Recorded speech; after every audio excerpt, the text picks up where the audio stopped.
Okay, hopefully everybody can see my screen now. So I'll just talk quick about the trade that I took, kind of below 6,000. So we had laid out our game plan this morning. Go back and listen to the pre-market kind of strategy session. I was watching that 60-20, 60-25 area. We had a large gradient up top there on the web app.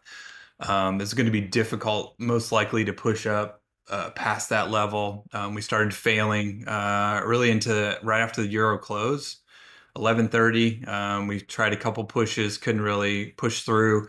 The overall MTM kind of started flattening out to turning down. Then the vol command, the call centroid, turned negative. Well, it started to flatten first, and basically, if you look at the vol command from earlier, it was just a significant amount of puts closing that was pretty much driving price. We can scroll back through it. Let me open this up here a second. So we did see early on this put centroid was pretty vertical. It had a nice, significant positive slope, but then it kept dropping down. The call centroid was positive for a little while, basically from 10:30 to yeah, the call slope here right around 10:30, 10:45. It was positive here, but then we continued to drop, drop, drop, drop. 10:50, we started turning negative. Everybody can see this chart I'm showing now. So we started turning negative here, and then the put slope was significantly positive and then continued to drop and come on down. And you can look at the rate of change there, how we really picked up the rate of change here, kind of flattened out here. And then the put slope really started picking up the rate of change right around in here. But we went negative here on the call slope is really kind of what I was watching. And then we did flatten out a little bit, but this call speculation was continuing to degrade kind of through the morning here, and then watching that 6,000 level once we got under that 6,000 level, and then with this chart here, we started seeing, for me, I started seeing the put spike here, as in the transactions were outpacing the calls pretty significantly, right? So obviously this was down in here when we started having that happen. We had one put spike there around 11:05, 11:10. That was more than the call slope. Again, lower volume here, but then you start to see this start to pick up with the puts, right? Transaction here outpacing the calls significantly, transaction here slightly, but then now we're really getting those spikes on the puts. So I was watching for us to get below 6,000. I patiently waited for my pitch. If you're an early on scalper in this, depending on what your game plan is, you could have got in earlier, but you still had the chance of pulling back to 6,000 and then bouncing off that level. So for me, once we got under 6,000, that was a pretty significant level. You can see here it's negative gex. And then we saw right after we got under 6,000, we really couldn't get back over it here. Obviously, this is a 2-minute time frame. We could do a 5-minute, but then we got this large dealer adjustment bar. I mean, just massive dealer adjustment bar here through VWAP. So obviously, a significant amount of transactions are happening. You see the volume spike, and then we bounced. And then I just kind of wanted to see what was going to happen around in here, where we're going to retest 6,000, be patient, or were we going to start to break down? And once we got back up here, we looked like we were going to retest, and then we started breaking down back under VWAP. So I took the trade. My stop would have been above 6,000. Was fine with that. Good risk reward. Fine with getting stopped out on the put side with everything else starting deteriorating. That's when I said that I would anticipate that we test the top of the drunken sailor range, which is down here at 59.75, which is a key technical analysis level, gamma delta level, and now we've tested that 59.75.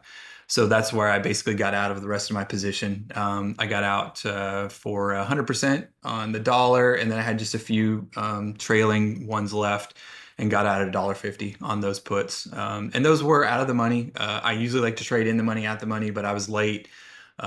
So I just decided to take those 600 puts there and just go ahead and trade those. Sorry, I think they were 597. Let me look again. Honestly, I can't remember. Hold on. They were 596 puts, so they were out of the money. But still, a decent amount of move. I was fine with it. I was fine getting stopped out. If we moved back above 6,000, just everything was showing, degrading. The slopes were degrading. Tick was degrading. Selling was coming in. And what I do, I take notice of these large dealer adjustment bars. We had a couple here, and that is what you were seeing on the other chart that I was showing. But this large dealer adjustment bar here was pretty telling for me, especially below 6,000. And you see these wicks here. So if you're any type of scalper, this is a very important level. And then obviously I watch VWAP, and I personally wanted to see a retest of that 6,000 and fail to give me a good entry spot. And I would have just put my stop right above there, but it never got back up there, which showed more weakness for me, and everything else was continuing to trend down.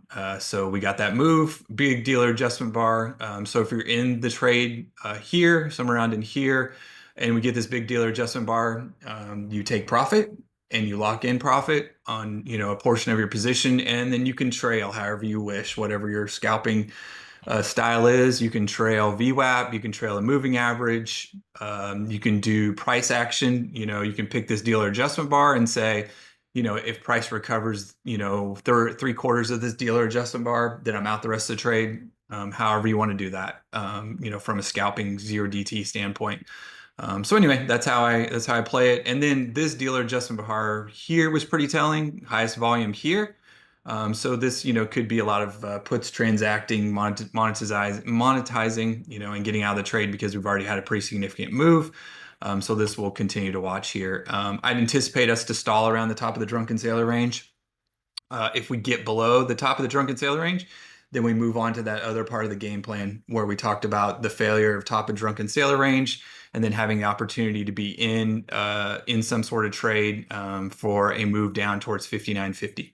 So we'll continue to watch this. I would anticipate we get a decent move away from the top of the drunken sailor range and possibly come back up here towards VWAP or even that 6,000 level. So anyway, hopefully that helps everybody about how to play these 0DTs if you're trying to scalp. I don't do it all the time. I don't suggest new traders do this all the time.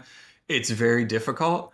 But when you have a setup, an A+ setup, and you're patient and you wait for everything to line up in your favor, or at least get close in your favor, and you can have a good risk reward, then this can be, a profitable trade. But you have to have a very defined set of rules, a very defined set of way of trading. You have to manage your risk very tightly. Like I said, if I was in this trade here as it started to break down, my risk was right here, and I would have been out of the trade, right? And it could have came back up here and failed, moved all the way back down. But if we started pushing through 6,000, I'm out of the trade. That means I'm wrong. That means my thesis is wrong. That means the market is moving back the other way. And even if we came all the way back up here and failed and came all the way back down here, I'm not second guessing myself at all, right? Because I have to manage my risk at all times on 0DT, and you have to be butt in the seat. You cannot leave.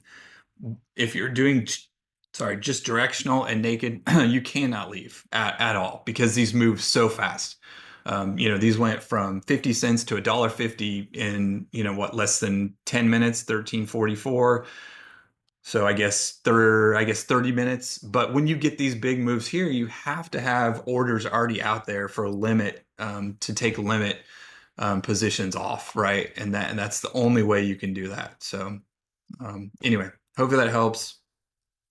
If anybody has any questions, let me know. I'm here doing a few other things. So anyway, just want to jump on, talk about how I traded this move down from my morning game plan. And then now I think we'll probably see some sort of move back up off of this 59.75. Don't know how far or how long or what's going to happen. But if we do get below the bottom of this, or this 59.75, 59.70 level, I do think we could see some more weakness down towards 59.50. So anyway,